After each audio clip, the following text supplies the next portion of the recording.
Hi, and welcome to Chita Diaries.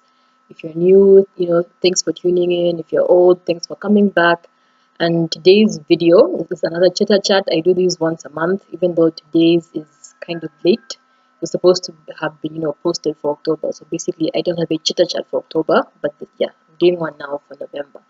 And yeah, today's topic is about trust issues, my trust issues, with the Christian church. And hopefully, like I won't make it too long. I know my previous Chita chat was very, very long. So try and keep it short and to the point. The first thing I want to talk about, when it comes to my trust issues with the church is, just to give like a background, of the kind of person that I am and my faith. I am a Christian, I was born in a Christian home. My parents, my grandparents, my great grandparents, all Christian, and my country in particular as well. I'm Zambian, and Zambia is. I'm not sure, if how many they are, but to my knowledge, I think Zambia is the only Christian nation that I know of in the world. If you come from a Christian nation, or you know of other Christian nations, like comment below, like let me know. But as far as I know, like we're the only ones that like legally, like like it's there, like it's a law, like Zambia is a Christian nation, like it's official. So yeah, with that being said, we're a nation of very religious and judgy people. Okay, like I'll just be honest, and I'm sure some of you guys can understand what I'm saying here. We're a very judgy people, like we judge, where we have this holier than thou mentality, which is just like it's a lot. And I grew up in that environment, and I was that person, and I still am, like I still am, like it's like I'm brainwashed, like like that's the way I am. Okay, fine, no, brainwashed is harsh, but I think you understand what I mean. But yeah, I came from that background, strict Christian upbringing, you know, went to church, like church was compulsory. It still is, actually, it still is. And my family in particular, like my parents, like even now, like when my siblings and I go to visit and everything, like we take, like 15 minutes out of the day, or out of every night, to read the Bible and pray. Like it's just the way we are. And my parents, take the Christian faith very seriously. And for the most part, all of us, have stayed Christian. No one's really like, we could never be atheists. You know what I mean? Yeah. So, anyways, that's my background. And I was, like this. Okay, like I've never, like I won't pretend to be this, like to be this person that like that went to scripture union, or could recite Bible verses and only listen to gospel music. Like that wasn't me. But for the most part, I had a very, you know, it was quite a strong, relationship, I guess, with my Christian faith, God, and all that stuff. That's how I grew up. That's how I grew up until my teen years, and it reached a point where I mean, we're taught to have this blind faith, in everything. Yes, to have this blind faith, and I reached a point in my life, and then that whole, I won't call it a rebellious teen phase, but I went through this phase where I began to question things, like I wasn't just, blindly, just, taking myself to do a whole bunch of stuff, I started to question things. And even though my relationship with God was still, was still airtight for the most part, I began to question, the leaders in the church, and just, people that had this influence in the church. Like that's where my trust issues began. And when it comes to the issues, like in particular, like if I'm very specific, sorry, I'm rushing through it. I'm trying to make this video, as short as possible. I don't want it to be an hour long. But yes, the first trust issue that I have to highlight, it has to do with mental health. Yes, it has to do with mental health. Like, guys, I know it's become something that we see online a lot more often now, and people say, it's a millennial thing. To some extent, yes, some people are abusing this whole mental health issue, but for the most part, it's a genuine problem. And that's the first thing, that I want to mention when it comes to the church and how they deal with people that are battling, mental health issues, like where you're depressed or you're anxious, it could be something, just general, or it could be something that could have been brought about by a traumatic experience. But the way, okay, the way I've seen the church handle this issue has just been, like really poor and pathetic for the most part. And it just makes someone in that situation, feel worse, because most of most people, who are depressed have a hard time opening up to people, like they have a hard time, actually speaking to someone about it and being honest, because, they're afraid that they won't be taken seriously, or maybe they just don't even want that help at that time because they're so sad. But then for those that actually come out, and express themselves, something that I've seen happen, is them getting rebuked, or before anyone can even hear anything that they have to say, like anything, or like, where is this coming from, people just jump to this conclusion that you're possessed. People are just like, oh, demons, demons, demons, demons. And yes, if you're Christian and you're watching this, I'm Christian too. Like, I get it.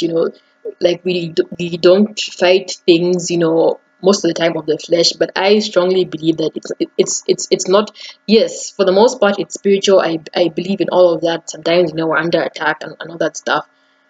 But those things, actually, like they're prevalent in your life because of your environment. Like, yes, sometimes, yes, you can get, like attacks or whatever, where you're just depressed for no reason.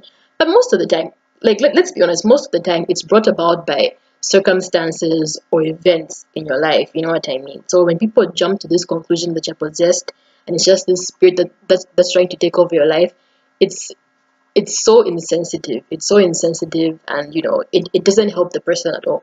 So that's the first, issue that I've had, like, when it comes to trust issues, partly from my own experience, and also others as well. Like, I've seen it happen. You'd like you'd be so troubled and everything, and then when you finally reach out to someone, like, you get that strength, because you want to fight this, you want to do something about it, you open up to someone, and the first thing they do is, like, they won't even listen to you. They won't listen to you. They're just like, you're possessed, this is demons. They'll book an appointment, with the local pastor or whatnot, be taken somewhere. Like, no one even talks to you about what's really going on. They won't even listen to what you have, like, they'll just conclude, like, immediately, like, this is demons and you need to get prayed for. You go to some random person you don't even know, they'll lay hands on you. Like, some of you guys, like, might know what I'm talking about, like, where, like, someone is just, and no offense, but, it's usually Pentecostal pastors, that you get taken to. Someone is just screaming in your ear, spit flying on your face, and you're getting hit, someone lays their hands on you, and then, you be taken by someone, like, it could be a family member, like someone that you trust, and someone, who you love and whatnot, will take you to this place, you get prayed for, and you're told, you're healed, you've been set free, and you have no choice but to pretend in the moment. So, like sometimes, you just pretend, and you're like, okay, yes, I agree, like, yes, like I feel better, I've been healed, the whatnot, and you move on. And sometimes, you, because the person was screaming and hitting you with the hand, like, like, yeah, like you just force yourself to believe that you've been delivered of whatever spirit was making you depressed, and going forward, all you have to do is just pray and read the Bible, and you'll be fine. Like, no one talks to you about, how you got to that point of being sad, of being suicidal. Like, no one talks to you, and that's, like, a serious problem that I have, when it comes to the church. So that's one issue, and I just wish, okay, if you're an, evangelist, or someone, who's trying to, like, I don't know, like, save souls, or someone who would come up to you, please, like, even if, like, your instinct is to automatically think it, like, just think it's demons, like, don't say it to a person who's coming to you for help. Please, like, if you're watching this, don't do that to a person who is coming to you and genuinely wants help. Do not do it, okay? Even if you think it's, like, take the time to listen to them, okay? Maybe it could be something really bad, okay? Like, I don't know, like maybe sexual assault, or, but you know what I mean? Like, it could have been something traumatic, or just, anything else that could have been really, really, really bad. Listen to them, try and help them out in that scenario, and just counseling or therapy, like they need that alongside the prayers, you know what I mean? They need that alongside the prayers. So that whole thing of where, someone is going through, I don't know, problems, you just throw them at the pastor and they get prayed for, and you're told you're free, you've been healed, and you think, like everything will be Gucci after that. Like, no, that mentality needs to stop, because people are legit broken. And like I I haven't met someone, who's been through, like that sort of psychological issue. And like I'm being serious, like I haven't met someone who's like, I don't know, like maybe like 1 year after their deliverance, like everything's fine. No, people always go back to that space because no one actually dealt with the real issues to begin with. It was just like a big show, like a big show. Someone prays for you and you're sent on your way. So that issue has to be addressed. And the second thing, I think I'll only touch on 2 points because I really don't want this video to be long. It's already 11 minutes. But yes, my second point when it comes to trust issues in the church has to do with the leaders that we have. Like I said, I personally have I personally have a relationship with God. It may not be the ideal Christian relationship, you know what I mean?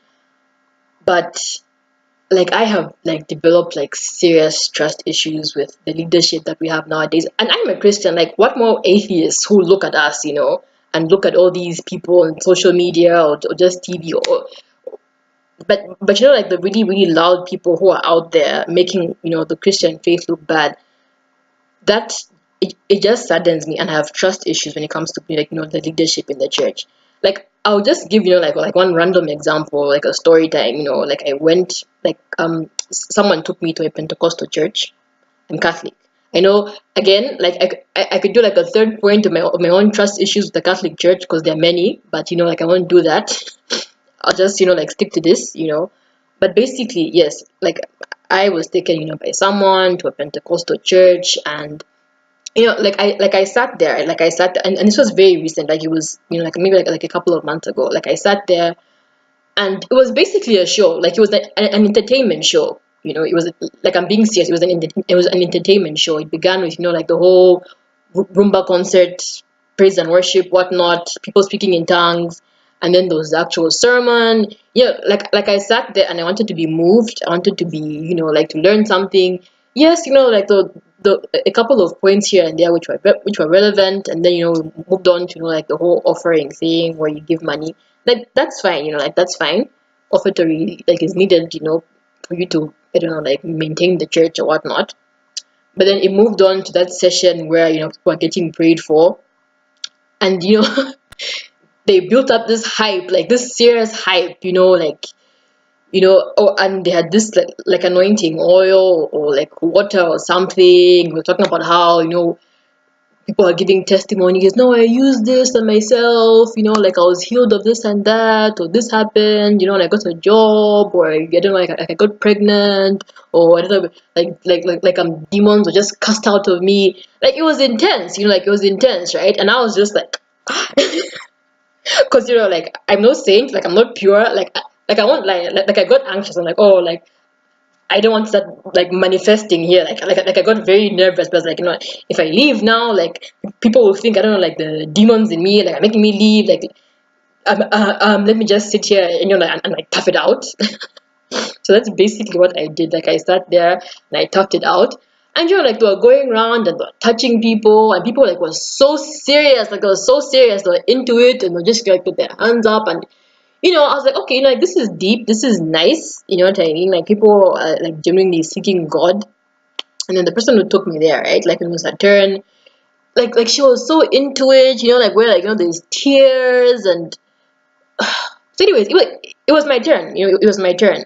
And the way it was hyped up, it was like, it was like anyone, like anybody, like, like if someone, like if this is sprayed on you, like, like you fall, like whatever issues you have, like, you just drop to the ground and you be healed. I don't know.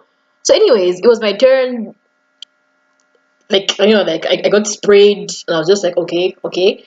And unfortunately, like the person there had to lay their hands on me. And I don't like anyone laying my hands on, like even though, yes, I'm not a saint, but I like I am, like I'm that person who believes in certain things, when it comes to Christianity. and it's not safe. Like if you're not like if you're a Christian, like you know what I mean. Like it's not safe for you to just let anybody lay their hands on you. Like it's not safe. Okay, you may think people are like I don't know, like they're casting things out of you and actually putting them into you. Like you can't just let any random stranger lay their hands on you.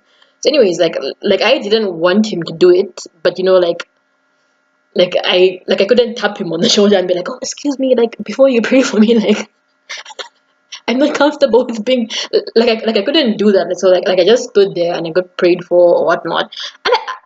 And I felt nothing, like nothing. And this is someone who's, I don't know, like supposed to be like anointed or whatnot. I felt absolutely nothing. Nothing in that moment. And like aside from that, like the hype and everything that they were doing, what they were basically preaching about, okay, yes, like the word no, let me not even try and give them any credit. Like the whole like all the hype was about people, I don't know, like getting money or wanting things or doing this and that. That really, really upsets me.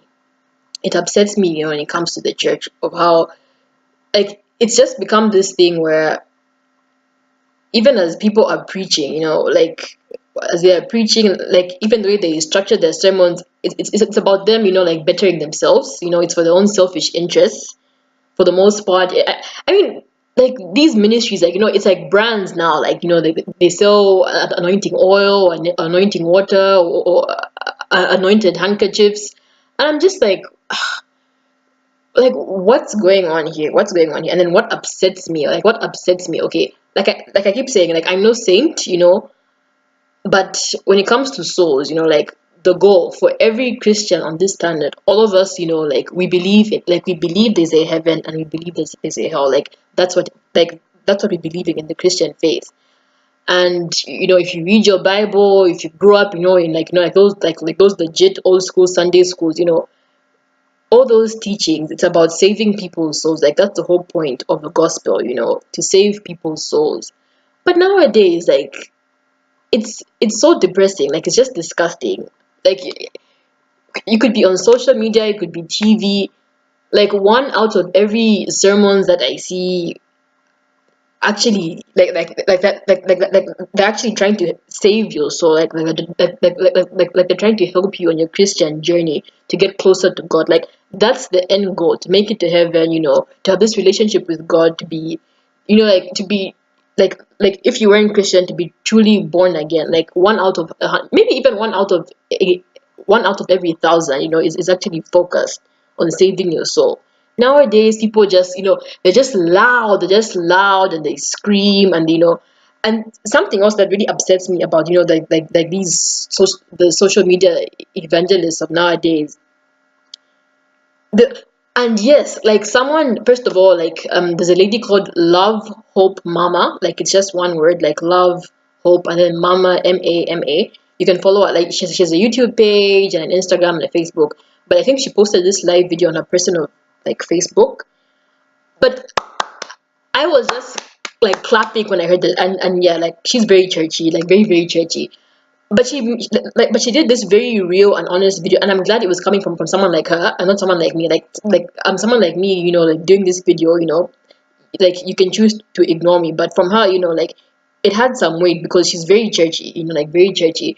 And even she mentioned how like it's very upsetting when people come up on social media or like any platform and they talk about how, oh, I woke up today and God spoke to me and God wants me to tell you to do this and that. Like that's very upsetting. Like you're doing it for yourself. Okay, it's for yourself. You're thinking about how I don't know, like this year, the year of 2018, like I want to own a Mercedes. Like that's you, like all like don't pretend, that you're asking people to make donations or I don't know to sow a seed to better their lives. Like no, like you are trying to reach your own financial goals for your own selfish gains. This isn't about saving people's souls, and it's so upsetting. And trust me, like it's so upsetting and it's so disgusting.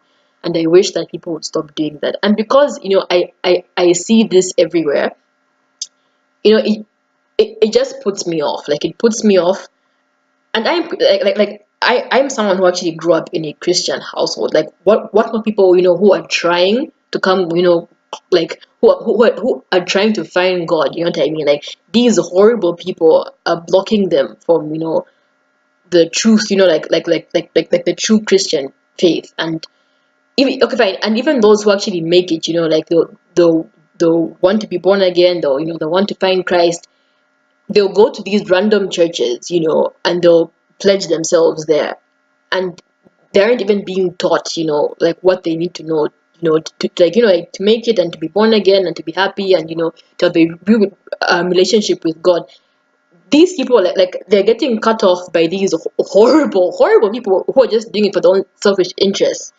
So I don't know, like I hope that makes sense. So even that saddens me because like I said, like when I went to that one church recently with someone, like she was so into it, like where you're crying, like like you pledge yourself, you become an usher in church, like you're so serious because you want to have this relationship with God.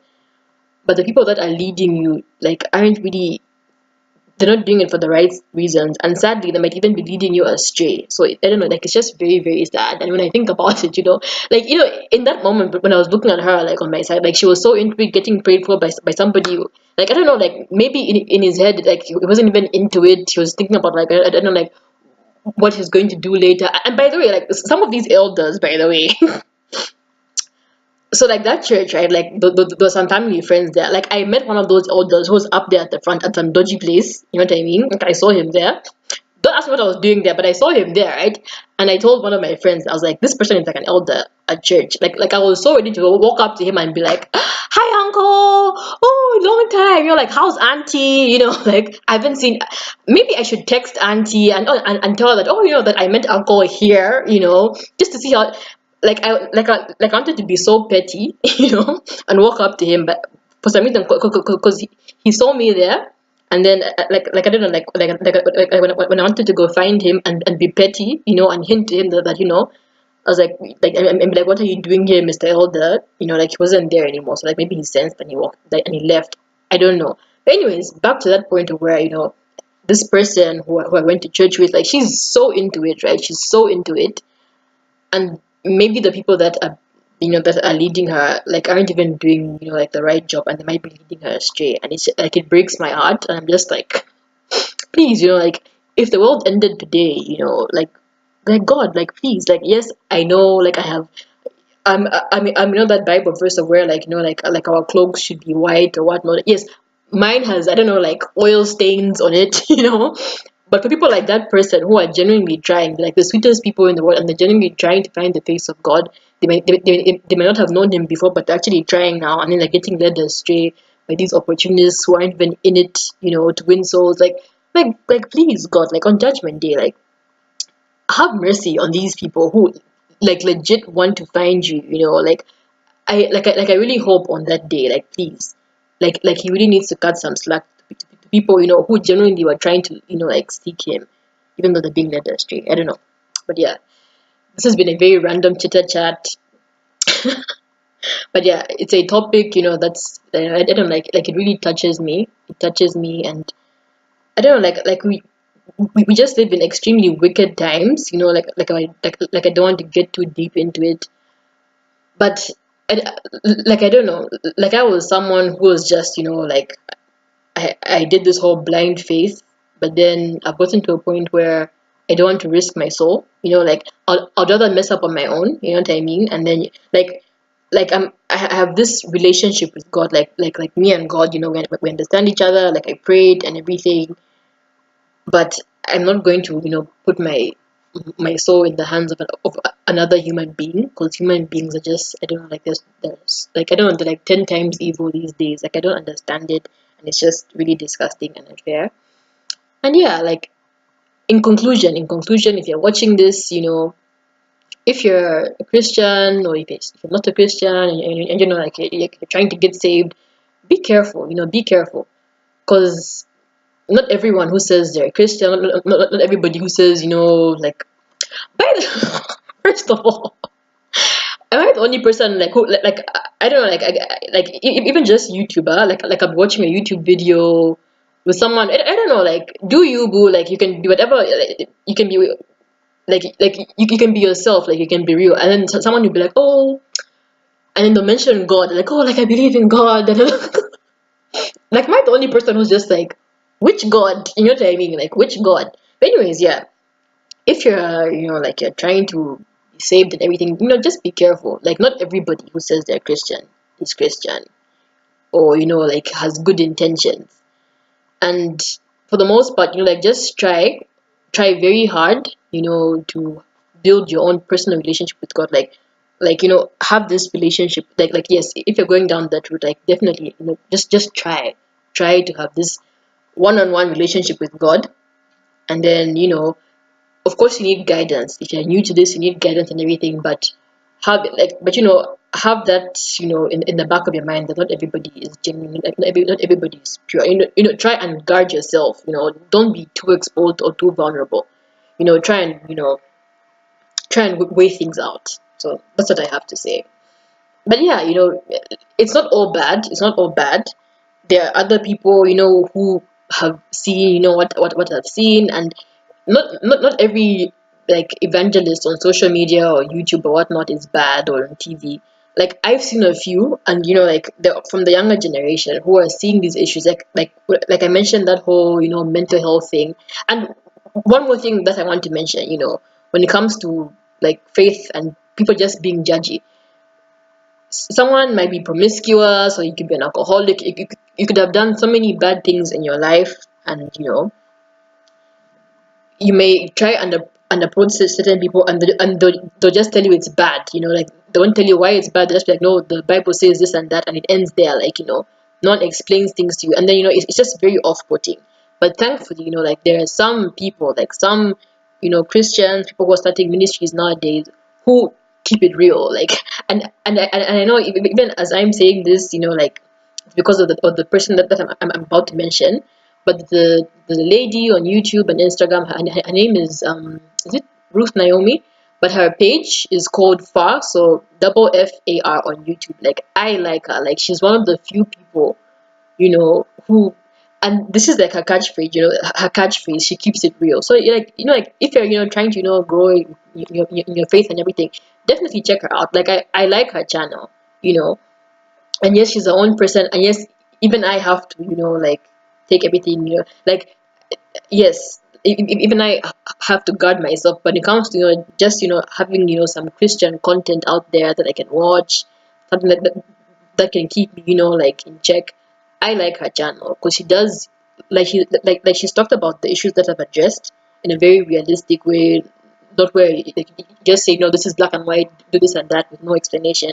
She's trying. And even the whole thing of false prophets and false apostles, she does touch on that as well. And I really like her channel because for the most part, like I won't lie, I'm someone who only goes to church because I'm visiting my parents and I have to, like it's compulsory. Like I'm that broken and somewhat lost because of just like my trust issues. But it's nice and refreshing. Like it gives some of us hope when we see people that can speak to us, and can see us and can see these issues. But anyways, she's just very relatable, and I like that.